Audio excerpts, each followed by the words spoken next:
and the heaven and the earth, and all things in them were complete. And on the seventh day God came to the end of all his work. And on the seventh day he took his rest from all the work which he had done. And God gave his blessing to the seventh day and made it holy, because on that day he took his rest from all the work which he had made and done. These are the generations of the heaven and the earth when they were made. In the day when the Lord God made earth and heaven, there were no plants of the field on the earth, and no grass had come up, for the Lord God had not sent rain on the earth, and there was no man to do work on the land. But a mist went up from the earth, watering all the face of the land. And the Lord God made man from the dust of the earth, breathing into him the breath of life, and man became a living soul. And the Lord God made a garden in the east, in Eden, and there he put the man whom he had made.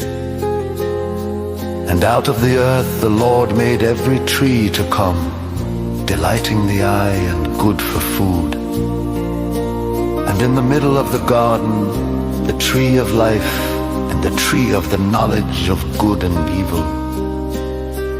And a river went out of Eden, giving water to the garden.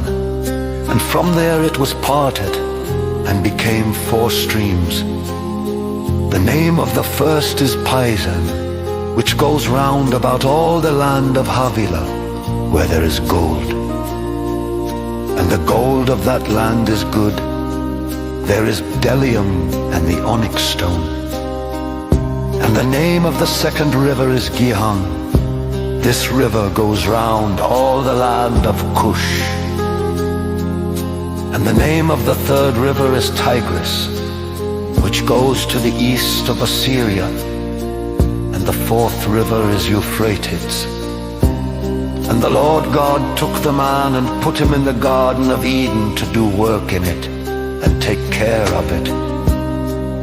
And the Lord God gave the man orders, saying, "You may freely take of the fruit of every tree of the garden, but of the fruit of the tree of the knowledge of good and evil you may not take.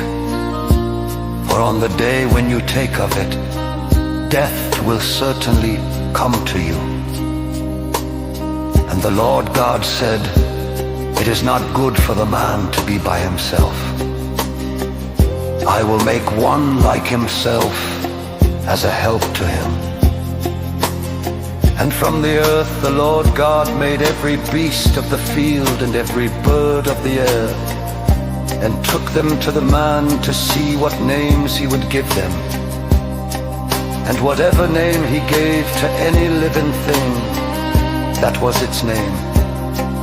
And the man gave names to all cattle, and to the birds of the air, and to every beast of the field. But Adam had no one like himself as a help. And the Lord God sent a deep sleep on the man, and took one of the bones from his side while he was sleeping, joining up the flesh again in its place. And the bone which the Lord God had taken from the man he made into a woman, and took her to the man. And the man said, "This is now bone of my bone and flesh of my flesh. Let her name be woman, because she was taken out of man. For this cause will a man go away from his father and his mother, and be joined to his wife, and they will be one flesh. And the man and his wife were without clothing, and they had no sense of shame.